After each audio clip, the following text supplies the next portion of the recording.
and welcome to Art for All, the Sketchbook Skool podcast. I'm Danny Gregory, and I am the founder of Sketchbook Skool, and I'm an author, and I'm a guy who draws, and I'm joined each week by my friend John Muir. Tell us about yourself, John. Hi there, everybody. I am a wildlife biologist and naturalist who uses a sketchbook as his primary way of engaging with the world, and am Danny's friend, and have a passion for teaching about both nature and using art as a tool for engaging with the world. It's a nice way to be. It is. It is. It's true. Good. Well, so last time we were talking, we actually missed a week, but we're back. But last time we were talking about some stuff that people had written into us, because of course you can email us whenever you'd like at podcast@sketchbookskool.com. And people have been, surprisingly, they've been writing to us. Thank you, friends out there. Yes, thank you. And one of the people who wrote to us was Kathy Lawler, and she said, "Did you ever think about having a show on how art affects the brain? I know that Jack has mentioned a lot about neuroplasticity, and I find that fascinating. I was thinking specifically how art lights up different parts of the brain. Do we use different parts of our brain when we draw by close observation versus using our imagination? Could drawing, painting, and playing give us healthier brains?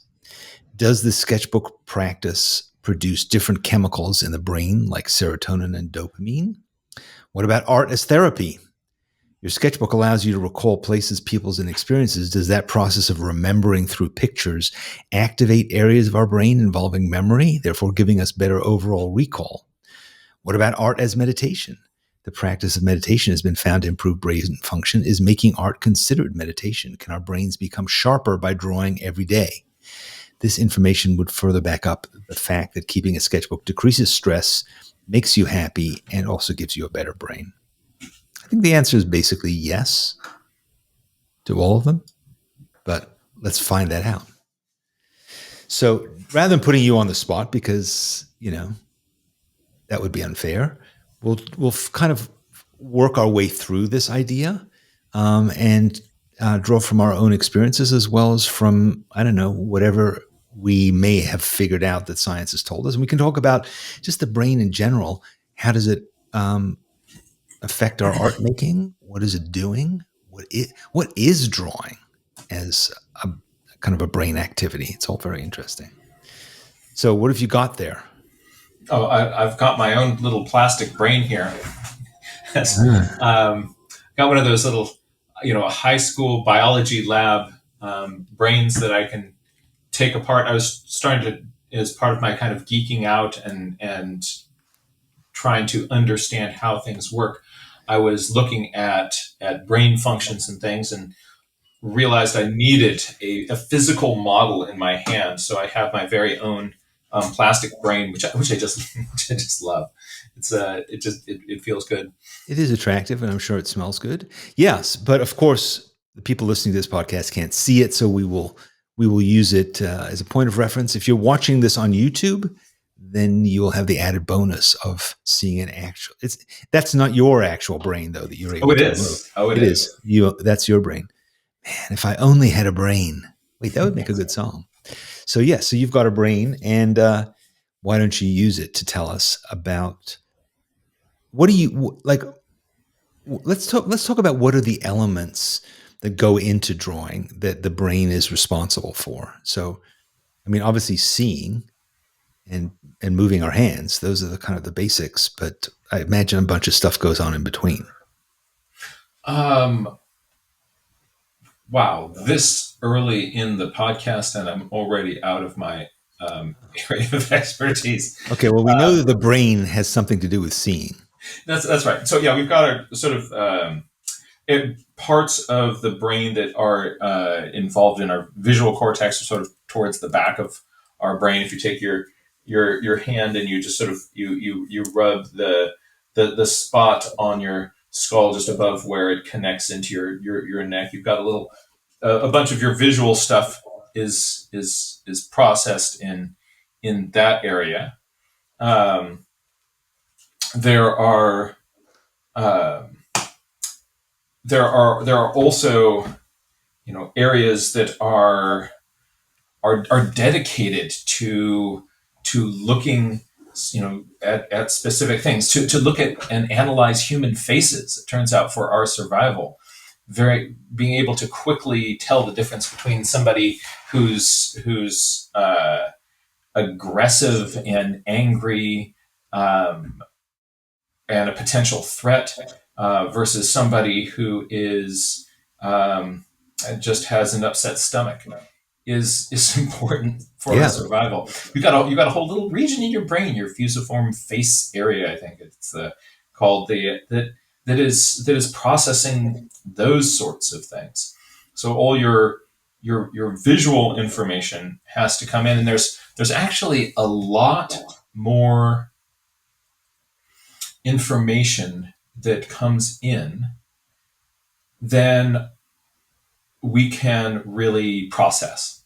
So part of what happens also is your brain is filtering out what, a portion of the sense information, a large portion of the sense information that comes in, and just sort of serving up to you what it thinks is really relevant in the moment. And it does some amazing things just in your perception. So, for instance, it's actually, um, as things are moving around, it's predicting where things should be. If I threw a ball to you, and uh, by the time if your brain was kind of working real time, it would, the ball would bonk into your nose by the time you started to reach up for it. So you're actually seeing some things sort of projected a little bit into the future, so that we can respond to them on time. And one other sort of crazy thing about our perception is that it is, how we sort of, people tend to see what they expected to see. There's actually a neurological, um, link to that.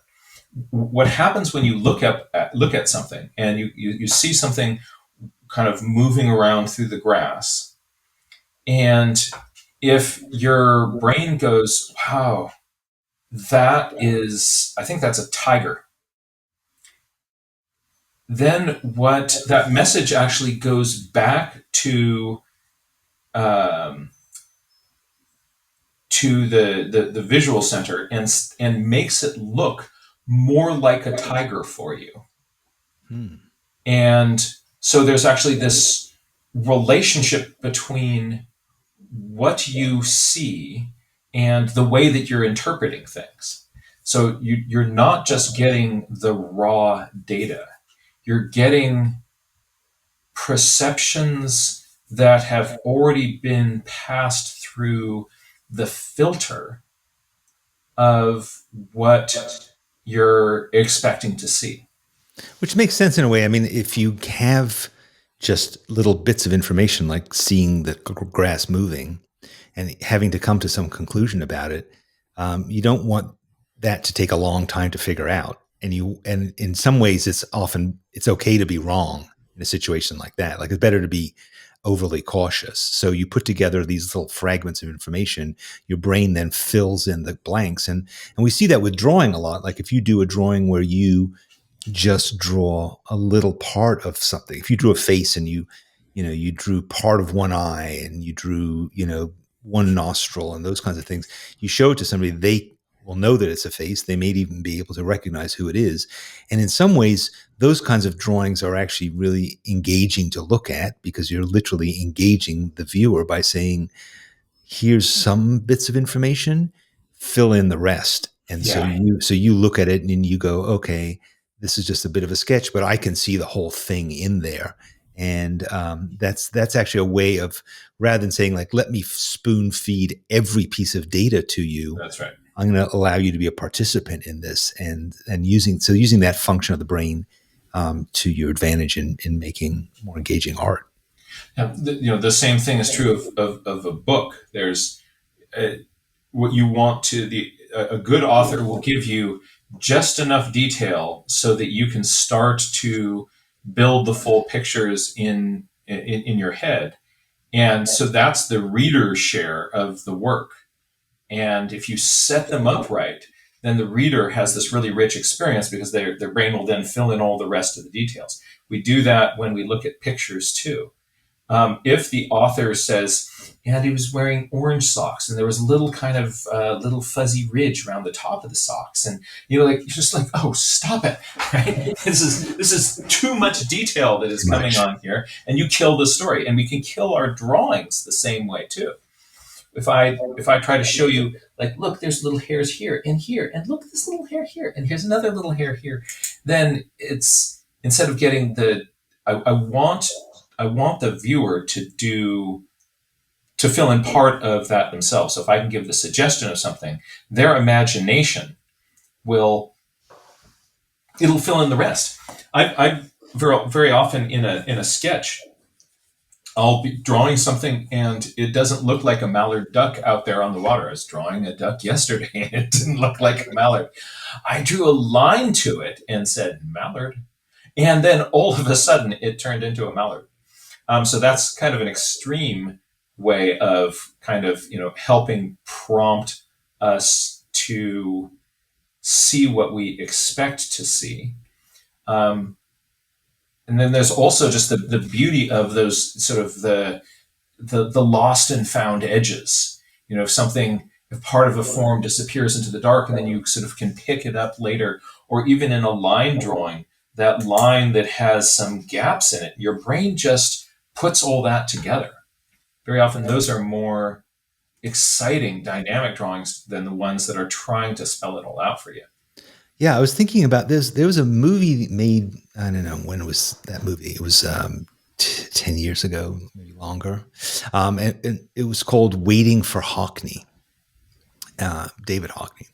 And the movie wasn't about David Hockney. It was about this guy who spent 7 years trying to make the best drawing that had ever been made.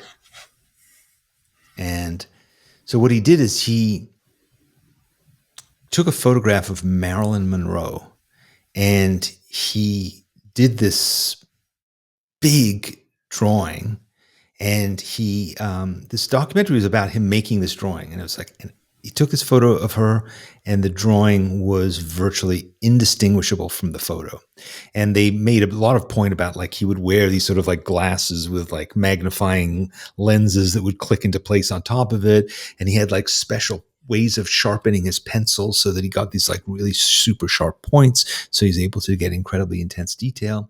So his goal was to work on this drawing, and then when it was perfect, to show it to David Hockney, because he considered David Hockney to be the greatest artist alive. And he thought, I want David Hockney to sign off on this drawing.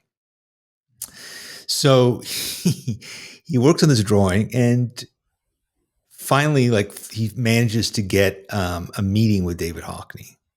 They don't actually film the meeting, but you just kind of hear, like, they go into David Hockney's house and they come out. And basically, and I think you hear Hockney's voice at one point. And okay, so imagine this perfect photographic drawing, and Hockney's reaction is like, yeah, it looks just like the photo. You spent 7 years doing this? And he's like, yeah. He said, oh. And Hockney says, why Marilyn Monroe? And it was like, it's true. It's like, so the guy kind of comes away from it. He's not really sure what to think. But you look at it and you go like, well, what was the point of this? Like, you spent all this time and energy creating something that looks like a photograph, that looks kind of like the thing, but there was you didn't allow us in at all. Like, there's nothing we can do except look at it and go like, yep, looks like the photo. Yep, looks like Marilyn Monroe. Yep. You spent a long time doing this. You're kind of a wacko. Um, so that was sort of interesting, and it's brings back to your point, which is basically if you don't collaborate with the viewer and their brain, it's a hollow experience. It's a hollow experience, and that is not the goal. The goal is not to shut the viewer out; it's to bring the viewer in always, and not just to marvel at you. I was also thinking when we were talking about faces before, and this that some people don't have that ability to see faces. Mm-hmm. And they can't remember that you are that I married you.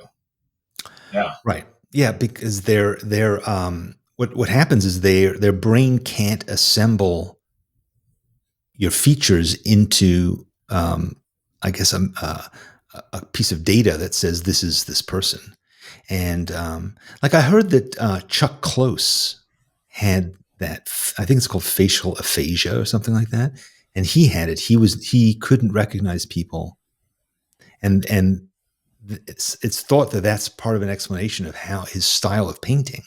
Because he would do those photorealistic paintings, but then he also did paintings that was basically breaking people's faces down into rectangles or into their features. And that can happen a lot of times when you do a drawing. You can draw one eye, then you draw the other eye, then you draw the nose, and then you draw the mouth, and it doesn't look like a person, right? There's not the connective tissue there. So there's no relationship between right those details, and that's a problem that I have when I'm drawing just about anything. That when I'm kind of in that space, I'm now drawing the beak of the finch. And you're thinking this is the beak of the finch. Yes, and I am. My brain. I've seen some videos by people who can sit down and just sort of freehand draw everything. But if I start over on one end on the beak of the finch, by the time I get down to its little toe, it's completely out of proportion, and it's not in a position that really kind of reflects something about that bird or that organism. For me, I have to start a drawing with this sort of loose gesture, connecting, big picture, proportions, feelings, action, very kind of loose, rough sketch, and modify that, and then modify that, and then I can draw my details on top of that. But for me, those processes are very different sorts of things. And when I'm just focusing on the eye, I can get that eye, but it's hard for me to have the bandwidth to get that eye in relationship to the other parts of the drawing. So what I usually do is create essentially a scaffolding for my drawing, and then I will come in and drop in those details on top of that scaffolding. Yeah, I mean, I remember like when I was first like reading books on how to draw, that you would always see, first do this loose gestural thing and then, refine it and tighten it. And I never draw that way. I just never think that way. I do, though, often draw a contour line of the outside of like, if I was going to draw you, I would draw the whole, I would start like on your shoulder and draw up around your head and draw down your other shoulder. And yeah. And I would have a frame. One of our instructors, Carlos Aponte, he referred to it as first you build the room and then you furnish it. So it's like I like that analogy. Right. So yeah. So you get your contour and then you populate it with features. It's another way of doing it. I mean, I often see people who don't draw a lot and they'll start by like drawing one eye. Yeah, exactly. And they'll move over and they'll draw the other eye.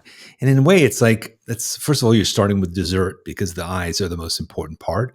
But if you do it that way, then it's going to end up looking weird, like Frankenstein-y sort of patchwork.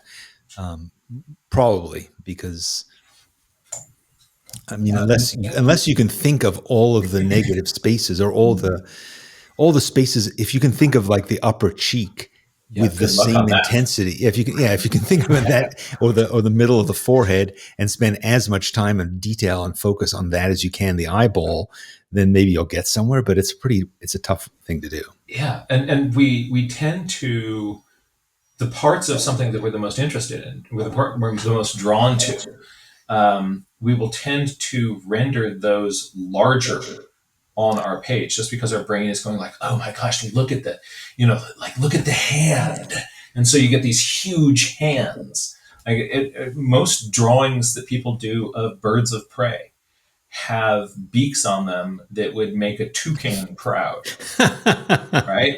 Because we're looking at this thing, we're going like, wow, that's crazy. Look at that big hook beak. And so yeah, it does have a little hook beak on there. Something like, okay, bald eagle got a big old Schnoz. hanging Yeah. schnoz.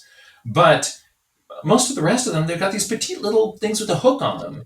But it's so cool that we draw it too big. And so, like, the eyes are the most interesting part of the head, so we draw those too big. And then the head's the most interesting part of the body, and so we draw that too big. So we have these big heads, big eyes on little bodies, and it's just sort of this. We have this graph then that we've made of what parts were the most interesting to us. Well, it's like when they have people who were the victims of a crime, and then they'll have them, they'll ask them to do the drawing, and or to describe it to an artist. And if the person was holding a gun, the details of the gun. Yeah, You may not know the detail. And I think similarly with drawing a bird of prey, it's like, what's the thing that really distinguishes it is its weapon. But and also a lot of times people will draw a face, and the eyeballs will be right at the top of the head. Like there's no forehead, whereas because the forehead's boring, and you just have the eye, and then the hairline starts immediately above it. Yeah, half your head has no business going on it, and who's going to put that big bear zone in there? Exactly. So, that is interesting. I mean, I was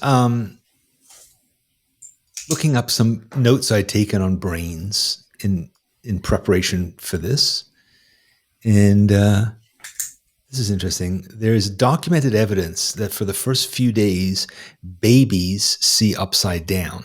This is because their visual cortices have not yet recognized that the image entering the retina is inverted, right? Because of the lens, your eyeball is a convex lens. Usually this inverted image proceeds through the visual pathway from the retina, through the optic nerve, to the lateral geniculate bodies, until it reaches the occipital lobe, which houses the visual cortex. It's the visual cortex that flips the image right side up. This makes sense because it would be much more difficult to coordinate all movements while you saw an inverted representation of the real world, right? So for the first few days, babies' brains don't recognize that everything is inverted. And of course, their vision is also limited during this period, and they don't know what they're seeing anyway. But isn't that interesting? And they've done experiments where they gave adults glasses that flipped the image, and they had to wear these for a few days, and then after a while, their brains flipped it the other way. Oh. And then when they took the glasses off, and they saw upside down again until their brains adjusted yet again. How to mess with Have you ever had that experience? Like if you're lying on the couch watching TV, even though your head is sideways, the image doesn't seem sideways. Like it seems like the right way. Well, and just sort of that's another kind of testament to like all the processing that is going on outside of our awareness or consciousness, or even the fact that you're seeing things in 3 dimensions. So why is it difficult to draw something that is, why is it difficult to draw the 3D object in front of you, and it's so much easier to draw from a photograph? Well, when you are drawing from the 3D object, you're looking at a 3-dimensional object. So the light rays of those come into each eye separately.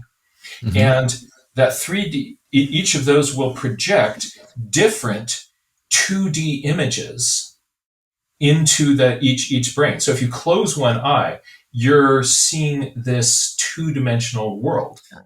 You can see things are overlapping, but you don't have that. Have somebody try to play catch with somebody with an eye patch on, and good luck. There are no outfielders with eye patches. Except on the Pittsburgh Pirates. Oh, arr. and and then your brain takes the difference between one image and the other and refuses those together into one three-dimensional image. So the three-dimensional image is then created inside your head from two-dimensional images. And now you are going to try to do output to suggest three dimensions on a two-dimensional piece of paper. So close one eye. So if you close one eye, you're getting two-dimensional image, and you're trying to then put two-dimensional image down on the paper. So especially if I'm looking at something that is close to me, like I'm drawing a flower, because of the distance of a part of my eyes, I will, if I switch back and forth between my two eyes, I can see dramatically different positions relative to each other of all the different petals. So when I'm drawing something close to me, I close one eye and then draw that two-dimensional image on the paper. So I'm then it's coming in as a two-dimensional image. It gets processed in my brain as a two-dimensional image. I'm then outputting that onto the piece of paper as on this two-dimensional piece of paper. And then I can use a few tricks to show some depth in there. But I'm kind of keeping this 2D thing working for me. All right. So to take that, but that gave me an idea, which is like, what if you got, those 3D glasses with a blue lens and the red lens, right? And then you close one eye and you do a drawing with a blue pen. Then you close the other eye after opening the first one and draw the same thing with a red pen. And then you put on those 3D glasses. But do you have to draw them both on top of each other? Yeah, on the same piece of paper. Maybe you do a blind contour. You do a blind contour. So you're only looking at the thing. You're not looking at your paper, and you do that.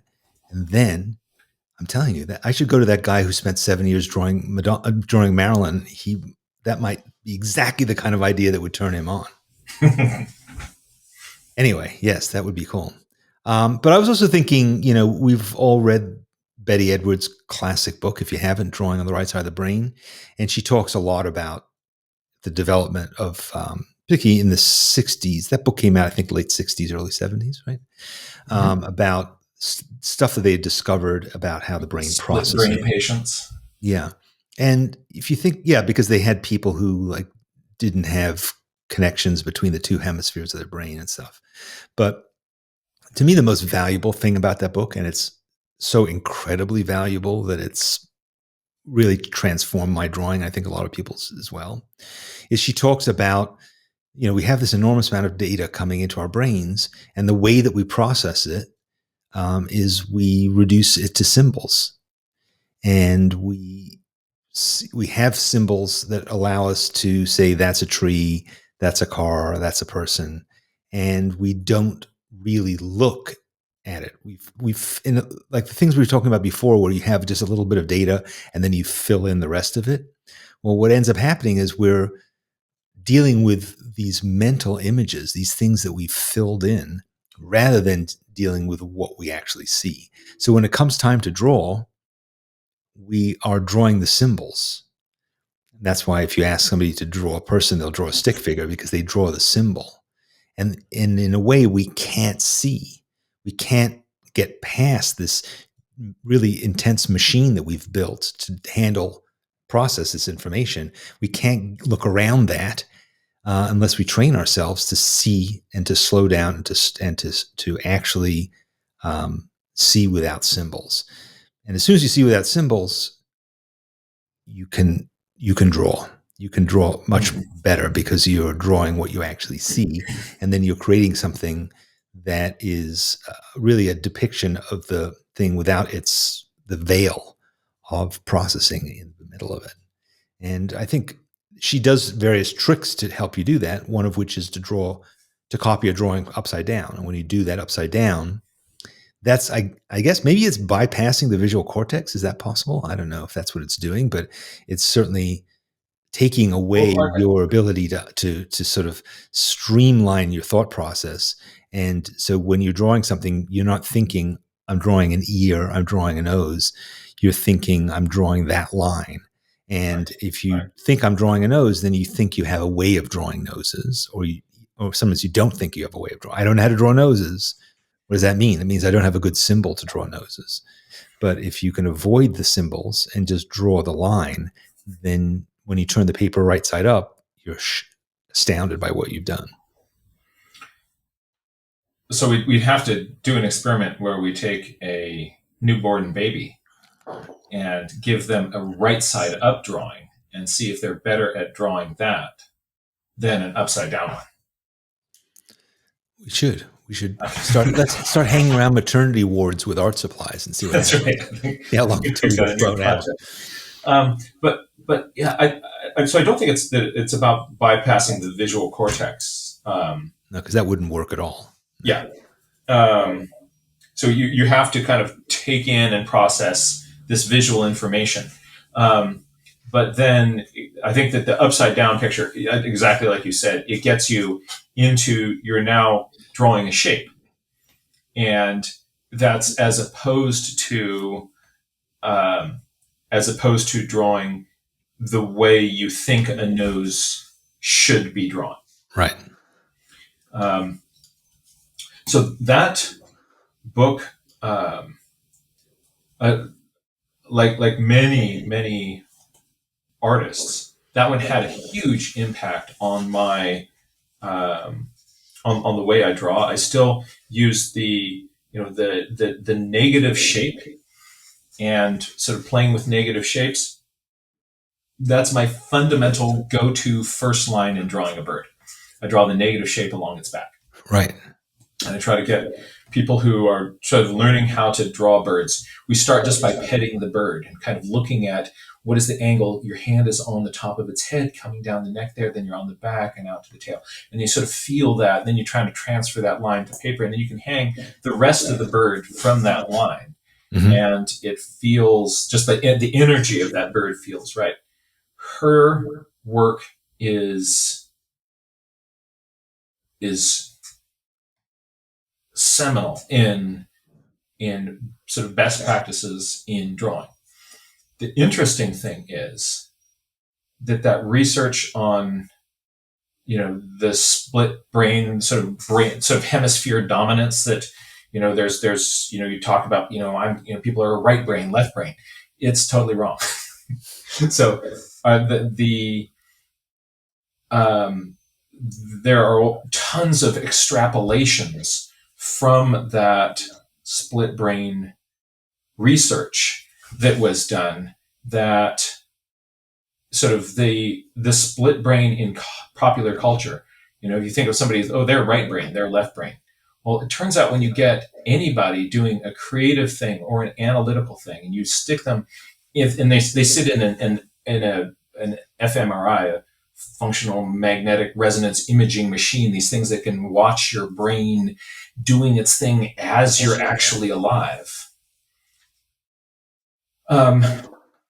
There is no, any process from creative, artistic, mathematical, analytical reasoning. All these things are lighting up both hemispheres of the brain. There are a few little functions, like there is, there is a zone in the front of the left hemisphere that is involved in associating words with things. But we use both of those hemispheres of the brain in all of our thinking. Right. And so the sort of one kind of great neuromyth is this idea of some people being kind of right-brained or left-brained. And it turns out that that's just an extrapolation of this. Um, It's a style of thinking that we kind of have you know, attached to the anatomy. that metaphor, that explanation is sort of is a is not supported by any of the evidence. Right. So this is another piece of information that I found that I don't know how to deal with it, but this is from a book called Evolve Your Mind, and the author says that the brain processes about 400 billion bits of information every second, but we're only conscious of about 2,000 of those bits of data. So that's 400 gigs of information that the brain is receiving. So I guess that means like everything we're seeing, feeling, hearing, smelling, all that is being reduced to information, and of course we're ignoring most of it, right? I mean, right now I'm having this conversation with you. I'm not paying attention to all the other things that are going on in this room. I'm not paying attention to what's going on behind you. I'm not paying attention to the sounds outside. All these things, we're dealing with a very, very small focused amount of information, which is fine. I mean, that's what we need to do. And but what's interesting, so I think that that's correct. Um, and I would be even surprised if we're able to handle that much information. That generally, in terms of kind of even grappling with ideas, your brain can handle about 7 ± 2 ideas at anyone's time. You try to kind of pack more stuff into your thinking about it, and then our brain starts kicking things out. The cognitive load of our brain is is the limit to the amount of stuff that we can manage, and we really cannot manage a lot of stuff at the same time. All the research on multitasking shows that we actually don't multitask. We task switch, and it impairs our memory. It reduces our ability to learn when we're trying to do that. If we're trying to do two things at the same time, we can't learn anything as well. It blocks our ability to encode things. So yeah, our brain is just super limited in the amount of stuff that it can manage. And that is, I think that is, I mean, even but we have this subjective experience of I'm attending to everything around me, and I'm alert, and I'm aware, and I'm awake. And even if you are in a state of hypervigilance, you are still only only kind of tracking a tiny portion of the information that comes in, which is why a big reason that I encourage people to keep a journal, because you can make an observation and you can put that observation down on your paper. You can make another observation, you can put that down on your paper.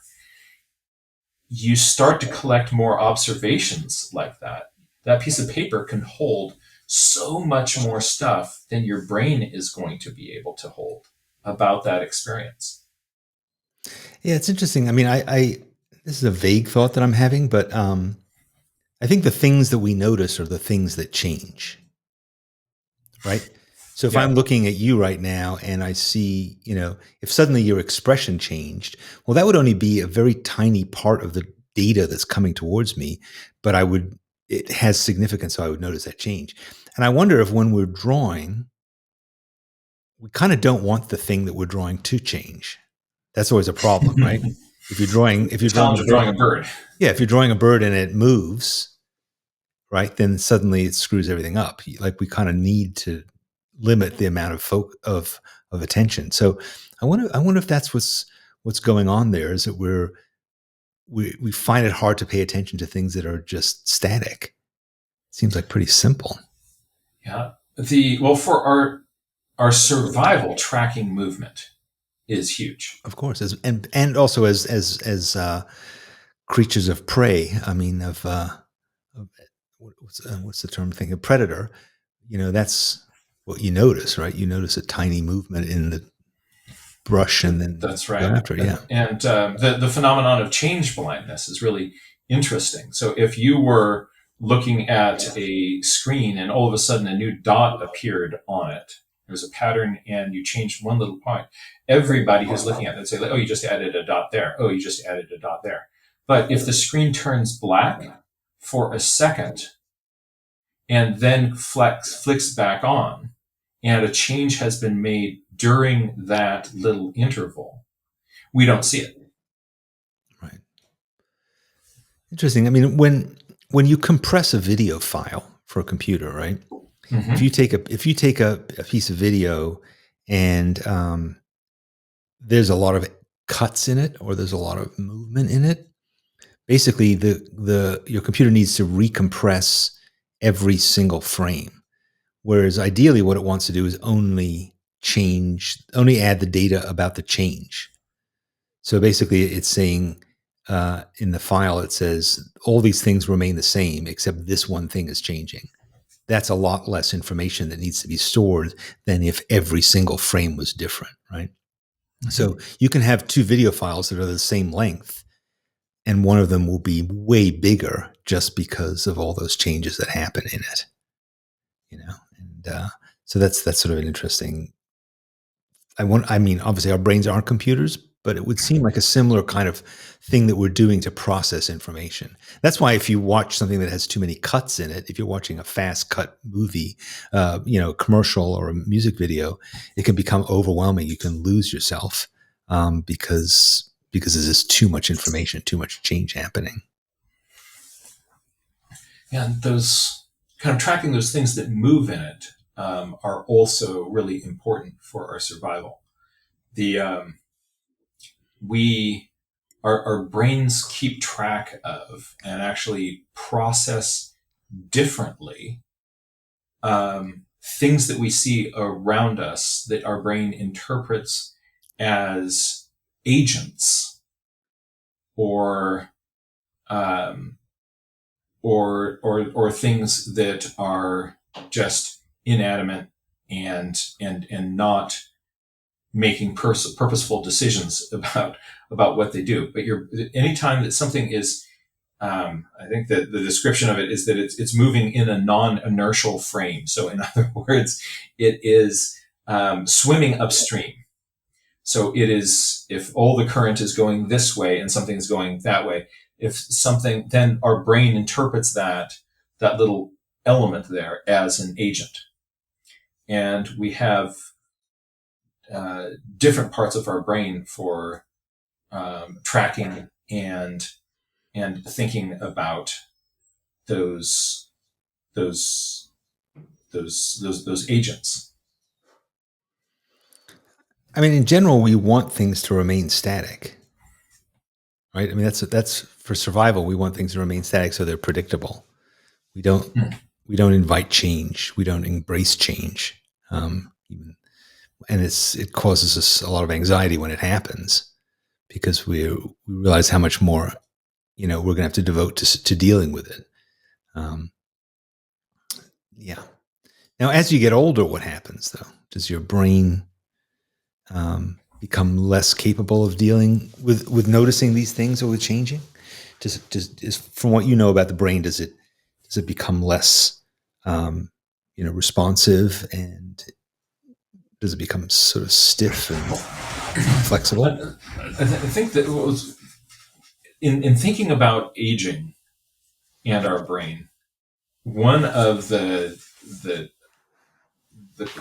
critical things that we probably should talk about, because we need to counter a very common neuromyth, is that there's this one idea that got sent out some time ago that there's a few versions of it that basically, all your learning is done in your first 3 years, and then then that's your brain from there, or that your brain sort of stops developing somewhere in your adolescent development process, and boom, there's your brain, and that's what you get to play with. But there's no evidence for that.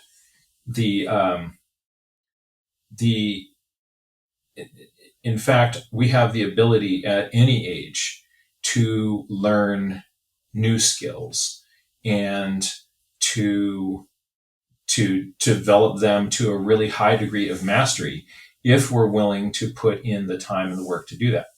But for a lot of people, if you believe that your brain is basically fixed, then there's no reason to try something, to work at things that you're not already good at. Mm-hmm.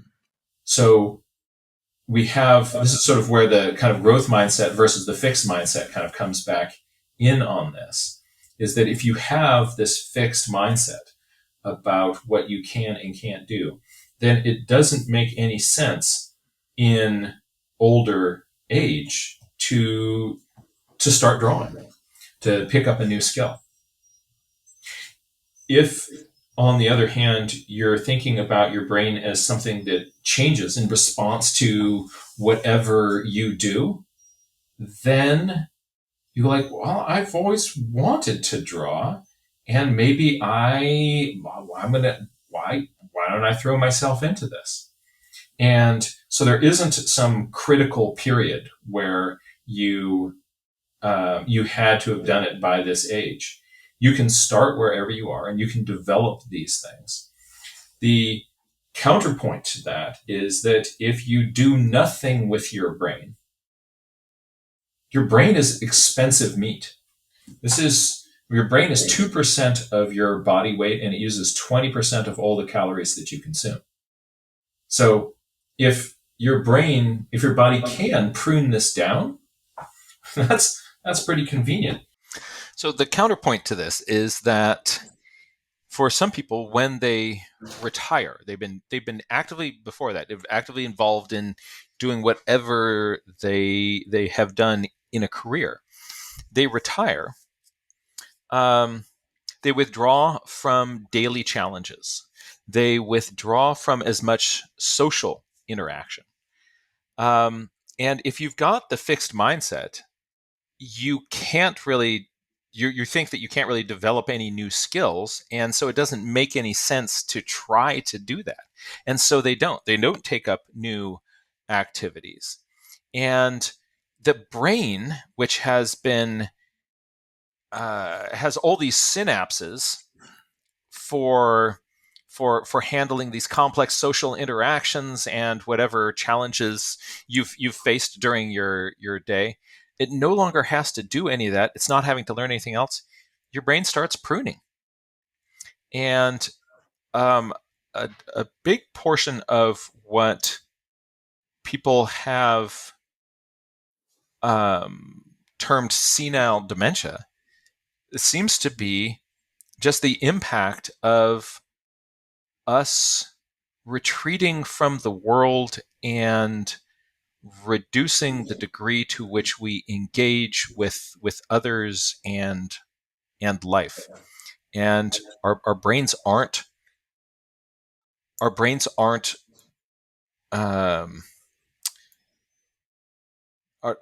challenged, and you don't need as much of that electric meat. You end up getting less of it. Mm. But you can the way to fight against that is not to go quietly into that good night, but to, like, my grandma, she died in her late 90s, and towards the end of that, she's like, "Oh, I'm gonna learn to speak Spanish." She started taking Spanish classes and was working at vocabulary and conjugation and pronunciation. And there were some folks who were helping her with her daily living needs who also spoke Spanish, and she felt it was disrespectful for her not to be able to speak in Spanish. So she decided she was going to learn it, and she got good at it, and could write, could converse, could read in Spanish, and that was something that she picked up towards the end of her life. We've got lots of excuses of why we can't do things, but our brains are really plastic and adaptable. It's impressive. And it makes sense. I mean, what would be the evolutionary reason to just give up on your brain at a certain point? I mean, it makes sense that your brain would continue to do its job and continue to protect you by learning and thinking and problem solving for your entire life. It's not like this comes a point where you don't need that anymore. So Right. I think, as you say, we tend to have a bias against older people having any utility, so therefore we don't support that in them in our society. But it's true. I mean, we have a lot of people come to Sketchbook Skool. They are in their 80s and they've never drawn before. Hmm. You can learn as long as you can see reasonably well, even if you can't. I mean, Matisse was Right. making collages when he was blind. You can continue making art for the rest of your life, and you can certainly pick it up and start at any point. I mean, as long as you allow yourself to. I think actually when you're older, once you can get past the idea that like, oh, I'm too old, but once you're older and you can say, I'm just going to do this for fun, and I'm just going to enjoy myself and relax and get into it, then you actually have an advantage over somebody who's younger and who maybe is going to beat themselves up more, or is going to feel like, well, if I'm going to learn this, I'm going to need to turn it into a job or something. So those are the things that can actually get in your way of getting into a flow state and really allowing yourself to see in the way that you need to be able to draw effectively. So yeah, it's interesting. Well, good. Well, I think, I mean, neither of us, as we said before, we're not neurologists, We're we're not not brain neurologists. scientists. Two non-neurologists talking about neurology. Exactly. But, here's another thing I think that Kathy brought up in her question to us, which is interesting, is the whole idea of meditation. Why is it, like, what Mm-hmm. is the meditative aspect of drawing? I have no doubt in my mind or in my brain that there is a strong correlation between the state that we get into in drawing and when we're meditating. Yeah. Yeah. I find it personally much easier to draw than it is to meditate. But there's no question that, and I think part of it is when you're drawing, you are focusing intensely, right? You're looking at the thing that you're looking at, and you are kind of dismissing a lot of those other things that get into your brain. Your brain, you're not asking your brain to process a lot of stuff. You're asking it to process intense perception and to go deep on this thing that you're looking at. So I think that focus means that it quiets a lot of the other activities of your brain.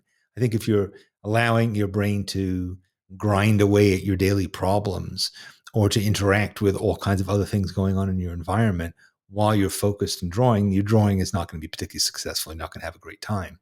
But if you get into that state where you just slowing down, focusing intently on your subject, taking your time, turning off your critical faculty, the part of you that is, telling you that you can't draw. If you can shut all that down and you're really focused, I think that whatever the benefits are of meditation, I imagine that you're getting most of those in this process of drawing. And instead of just sitting there on a pillow, you're ending up with great drawing and you're improving your drawing skills. So in some ways, I think it's more valuable. What do you think? Oh, I don't want to. We don't sort of decide if it's more or less I don't mean to valuable. trash the meditation But industry. It's but true. but I do think that the um, uh, one when people sort of describe some of the states that they get to into um, in a meditative experience. People talk about these sort of feelings of kind of deep connection, of sort of losing track of sort of timelessness, of um, of of of real presence, of um, of focus. They're describing a flow state. Mm-hmm. I think a big kind of a goal of meditation is, can I kind of induce myself into a flow state? And that happens all the time when we're drawing. One of the people have identified different kinds of precursors that make it easier to get into a flow state. And focused concentration, a stimulus rich, environment in front of you. Um, these are things that very easily help us sort of pull into a flow state. So when you're drawing and you kind of get into the zone, and you're in a flow state. Um, when you are when you lose track of how long you've been drawing, you've been in a flow state. That's what happens. And in the flow state, that you talked about, that chatter kind of shutting down in your brain. So if your dorsolateral prefrontal cortex, that part of your brain in fMRIs, in flow states, gets less blood flow. And what they think is going on, or one possible explanation of that zone area seems to be where part of both your sense of time and also your that kind of inner critic voice, they think, is hanging out in your dorsolateral prefrontal cortex. Doesn't get as much oxygen, takes a nap, and that chatter simmers down, and you're able to be present without it. You also lose track of time. So yeah, it is for me, when I want to get in a flow state, the easiest thing for me to do is to pick up that sketchbook and then go out, for me, into nature, which is sort of where I find my stimulus rich environment of choice, um, and just the world unfolds from there. So yes, the connection between drawing and meditation, it is, when you are meditating, you're trying to kind of cultivate this here and now experience. Every time you put your pencil down to paper and then you look up again to get the next bit of data, you are right here. You are right now. You're doing the here and now thing. Yeah, which is obviously like, the sort of Zen meditative state is all about that, right? Of being entirely present. And I also find that after drawing quite a lot on paper with a pen, I can also draw without a pen and without paper.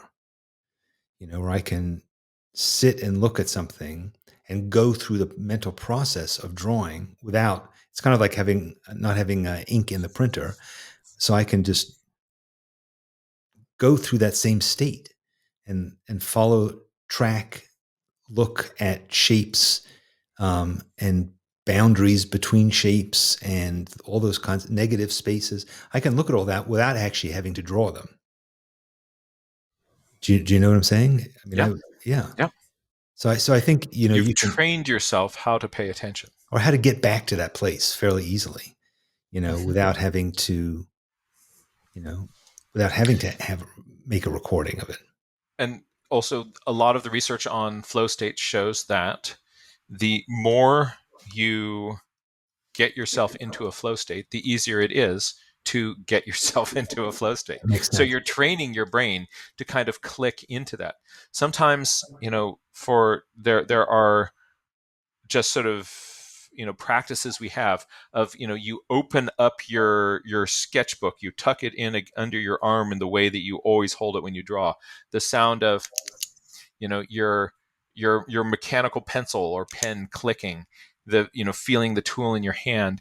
This is just a signal to our brain, okay, it is now time to kind of be in this state. If you look at Olympic athletes, sometimes, like, the person is in the chute before they go on the big downhill race.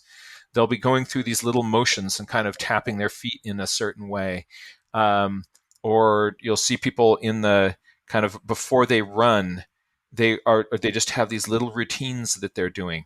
And what this is doing is just sort of signaling their body, okay, you know what we're about to do right now. So let's get in that zone.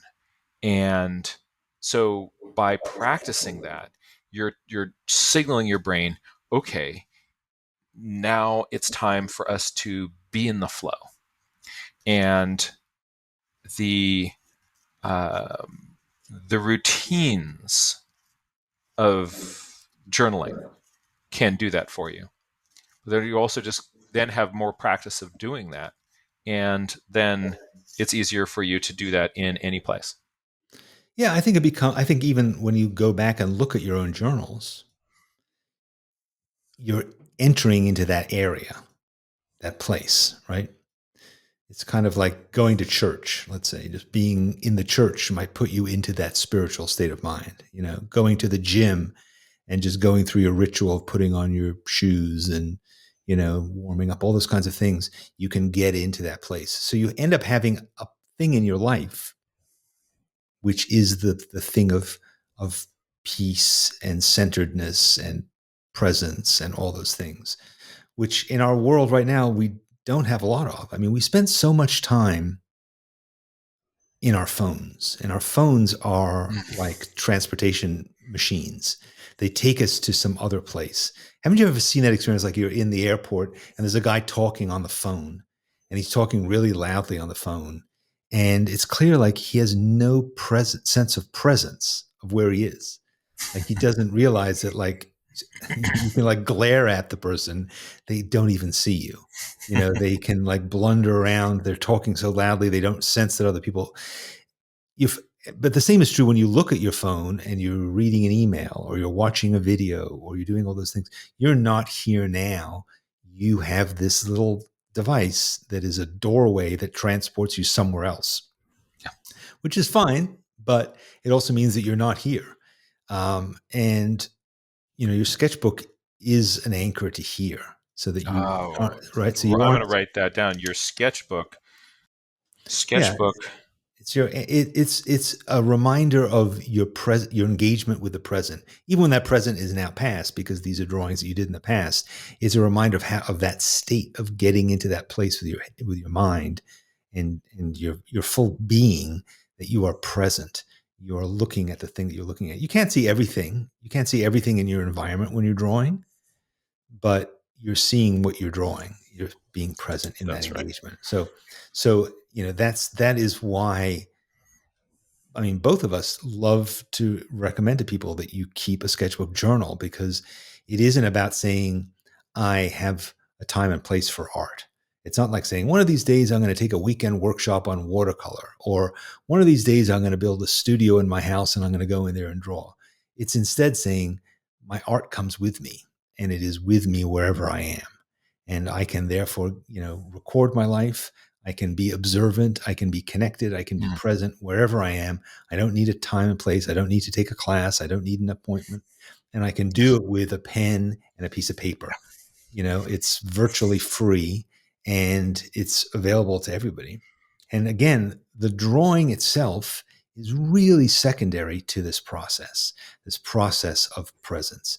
You know, and if you do a drawing and it's not a great drawing, quote unquote, the trip might have been just as great. You know, again, it's sort of, again, you might go to the gym and not have the most amazing workout, but it doesn't mean that it wasn't worth doing. You might, you know, cook dinner and it isn't the greatest dinner ever. It still was worth doing. And so with drawing, it's like the drawing itself, and drawings are often an indication of how present you were, right? If you're fully engaged, fully present, paying attention, shutting down the distractions, your drawing is probably going to be a pretty good one. It's going to be a pretty clean recording of your experience, and that will probably feel like a good drawing. So in some ways, it can be a gauge of how well you're going through this process, just the drawing itself. But I don't know if we want to put that much pressure on the drawing. Very often, you can be really engaged in the moment, for at least for me, at least, and the drawing. Yeah, not so much. It's not a pretty picture, but I just have to kind of accept that and like, okay, it's okay, because just as you were saying, you know, I have been anchored to this moment, um, and that's the important thing. The um, the the drawing is this tool that helps get me into that state, that helps me bring me into this moment. And so if it doesn't turn out okay, that doesn't mean that I wasn't in this moment. So Yeah, sometimes, you're probably right. I was probably going too far with it. So But I would pull back from that brink there just a little bit, but uh, what you said was so rich, and I'm glad this is being recorded because I'm going to go back and there was a heap and helping of some Danny Gregory wisdom that was dropped on us right there, and I can't take notes fast enough to but absolutely you're absolutely right. That well, is good. one. Well, let's end it there Absolutely, I think that's a on great ending. a good ending. And this is fun. I think as often happens with our conversations, they never go quite exactly where we set out to go, but it's like a stroll in the park. It doesn't really matter whether you reach the mountain or not. You still enjoyed the hike. And I think we came up with a bunch of ideas that gave me pause for thought. So thanks for the mental workout. It was good fun. So yeah. Thank you, Dan. Any final thoughts, or should we just leave it at that? Um, I just am going to go back to a quote by philosopher, poet, and artist Danny Gregory.